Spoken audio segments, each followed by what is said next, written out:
Hi and welcome back. Now in this chapter, I want to go through the firewalls which is available for an Azure SQL database server.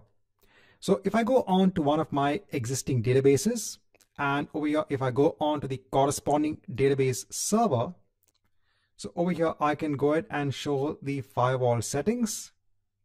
Now in the firewall settings, what we had done when we had gone ahead and created this database and the database server was to ensure that our client IP address has the ability to connect onto the database server. So by default, there'll be a firewall in place. That firewall actually restricts traffic onto the database server. So just trying to show this via a diagram over here.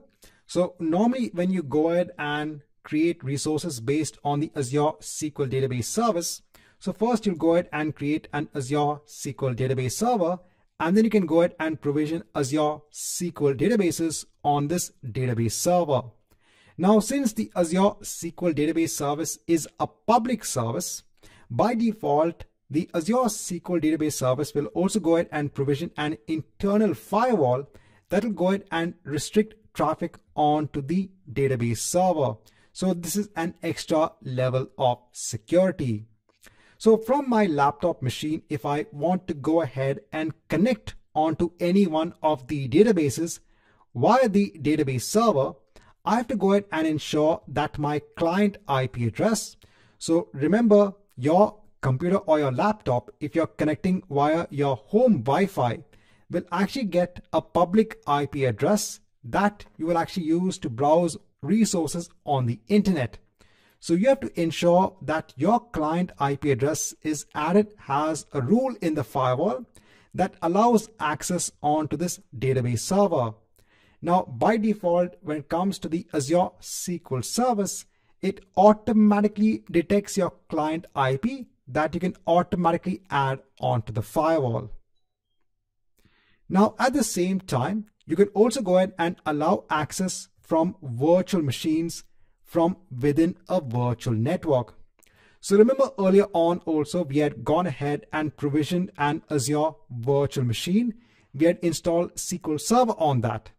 But now let's say that you have a virtual machine which is hosting an application, and that application needs to connect onto the database server. So yes, you can go ahead via the route of adding its IP address, basically its public IP address, on has a firewall rule. But in the Azure SQL service, you have other options as well. Let's say that you want resources such as your Azure virtual machines in the virtual network to access your databases via, let's say, a private link. You want private communication between the virtual machines and your databases. So this can be done via a feature known as a private link. Another feature is known as a service endpoint is also available. So by using these services, you can have private communication between resources in a virtual network and a public service such as an Azure SQL database. Again, when you go into Azure security aspects, then you learn more about the security of an Azure SQL database. From the aspect of Azure data fundamentals, you have to go ahead and understand that you do have these options in place when it comes to security for your Azure SQL database. Now to showcase one of the firewall settings which is available when it comes to an Azure SQL database, I'm going to go ahead and reuse one of the Azure virtual machines that I have. So remember earlier on we had installed Microsoft SQL Server on this Azure virtual machine. Now I've gone ahead and installed SQL Server Management Studio on this virtual machine. Now this virtual machine is located in the North Europe region. Now if I go ahead on to Azure, so I'm going to go ahead and choose one of my existing databases. Now I'm going to go ahead and choose a database which I have in the same location, the North Europe location has my Azure virtual machine.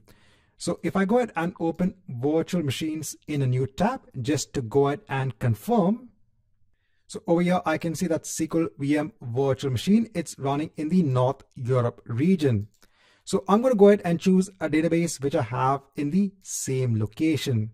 So let me go on to the database and let me go ahead and take the server name first. Let me go ahead and try to connect on to this database server. So over here, let me go ahead and add the server name and let me go ahead and hit on connect. Now, when I try to hit on connect, so over here, it's saying the client IP address does not have access onto the server. So one way is to go ahead and add the client IP address, but we're going to go another route and add a service endpoint onto the virtual network that is hosting this virtual machine to access the SQL database server. This allows more secure communication between the virtual machine and the Azure SQL database. So if I go back onto the database and let me go on to set server firewall. So over here, if I go ahead and scroll down in the virtual network section, I can go ahead and add an existing virtual network. Over here, I'm going to go ahead and choose the network which has that virtual machine. And over here, I'll leave all the settings as they are. And let me go ahead and hit on enable.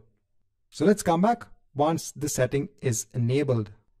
Now I've waited for around 10 minutes because the service endpoint needs to be enabled for the virtual network. Then let me go ahead and hit on OK over here. So it should go ahead and now update the firewall rule over here. So now once this is done, you can see we have the setting in place over here. Now if I go and try to establish a connection again, so let me go ahead and hit on connect. You can see I am so easily connected onto the database. So over here you can see it's relatively fast as well, and that's because now it's a private connection over the Azure backbone network itself. Instead of the request going via the internet, it's actually going directly within the Azure network itself, and this is much more secure.